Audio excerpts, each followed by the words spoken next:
Welcome to the last month in sports series. This is the series that we're gonna talk about on what happened during the last month, especially during the big events on multiple sports, and we're gonna recap it here, right now.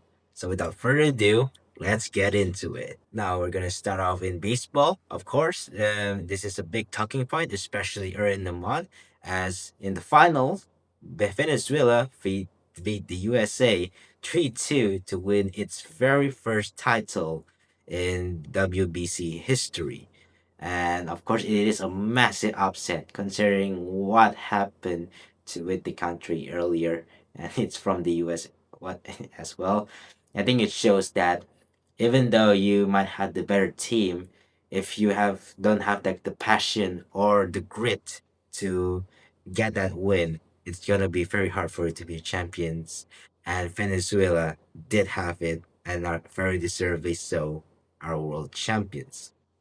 Now that during the competition, there have been a lot of notable teams that have been performing well above expectations. Obviously, like other than Venezuela, we have surprisingly Italy, which is of course is basically just the American B team because most of them are literally Americans that have Italian descent. And yeah, they performed very well. And I also giving a shout out to the Dominican Republic as well, as they reached the semifinals only to be beat by the US by a narrow margin.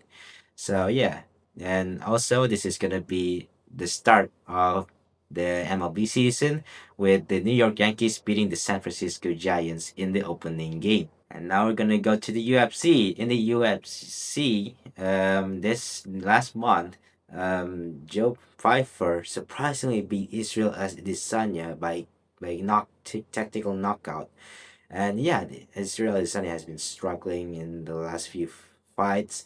I think he's on a losing streak right now, and yeah, he's got to get his grip together. Because he is one of the greatest fighters, especially in his class as well.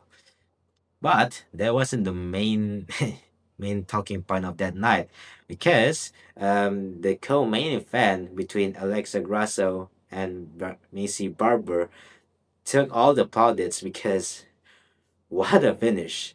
So basically, Alexa Grasso knocked out Macy Barber and then proceeded to choke her into submission after literally right straight after. And yeah, turns out it was a knockout before, and she did look that she was knocked out even before the submission. And yeah, it was a very scary knockout, but it's a very impressive and deservedly so. That for me was fight of the night, just because of that knockout. And yeah, now we go to the T20. Of course, India beat New Zealand in the final to win their third title in the World Cup history. And yeah, this just shows how dominant India is in just not just in cricket but in this format as well. And other than that, of course, it is also the start of the Indian Premier League season. And yeah, should be an interesting season that we might see. Now we go on with tennis. Now the main event from last month is of course at Indian Wells, and in the men's singles, Yannick Sinner beat Daniil Medvedev in the final to win the men's title, and also in the women's single, Arina Sabalenka beats out Elena Rybakina as well to win the women's title as well. Now, of course, when we talk about March, we cannot talk about March without talking about March Madness. Now, if you for those of you who don't know, March Madness is basically a NCAA collegiate basketball tournament that happens every March right until early April. And yeah, it has like a lot of rounds and it's very popular, especially in bracket making as well. As you can see, um, play, people will try to make brackets and hopefully get the biggest prize.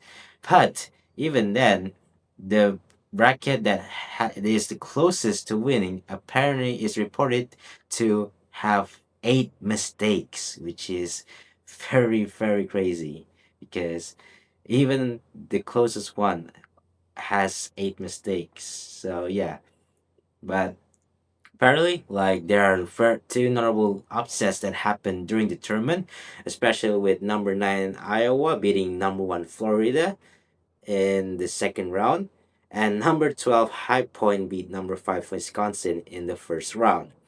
Now, of course, in this tournament, Michigan beat out UConn 69-63 to become national champions again. And yeah, this is their second successive final for UConn. And yeah, unfortunately, they were not as fortunate this time as well. So yeah, it's been a great season of NCAA basketballs. A lot of these prospects will obviously we're gonna be seeing in the NBA next season, and yeah, this is gonna be another interest. And yeah, what an end to a basketball season in college basketball. Now we're going back to F1.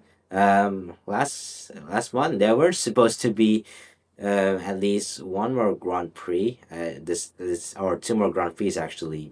Between like in Saudi Arabia and Bahrain, but unfortunately, due to the war in the Middle East or due to the conflict in the Middle East, they got canceled, and yeah, there's gonna be since then there hasn't been any races for the next 6 months up until maybe late April.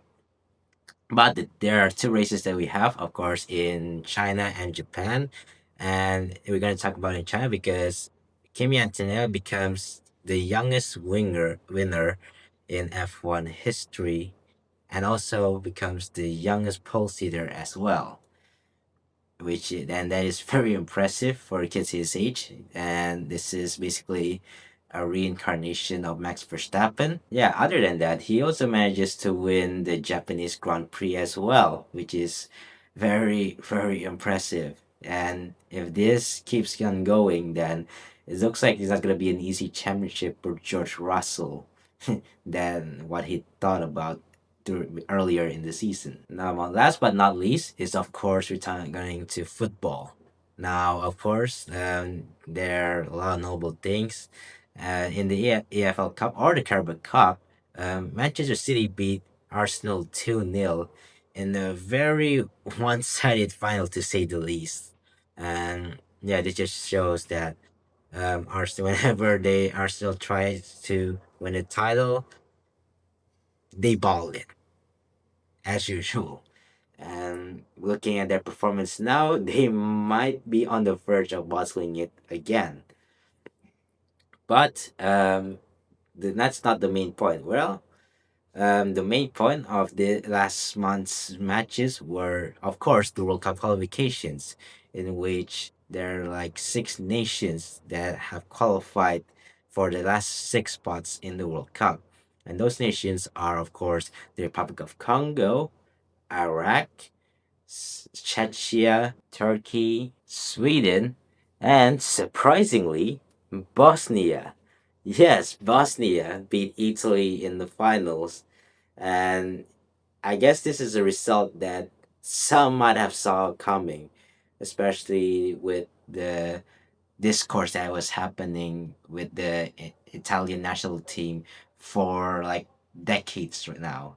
And yeah, this is not looking good for Italian football. They need to resolve their issues very fast, or else they're gonna get left behind. And yeah, this is of course very a shameful display because Italy is a very historic nation, a 4-time World Cup winner, and yeah, they deserve to be in the World Cup. And it feels not it's not the same without them in the World Cup as well. So yeah, hopefully they'll bounce back from this defeat and learn their mistakes and become a much better footballing nation in the future. But that is it. Thank you for watching. If you like the video, please like and subscribe for more content like this. And yeah, I'll see you next time. Goodbye.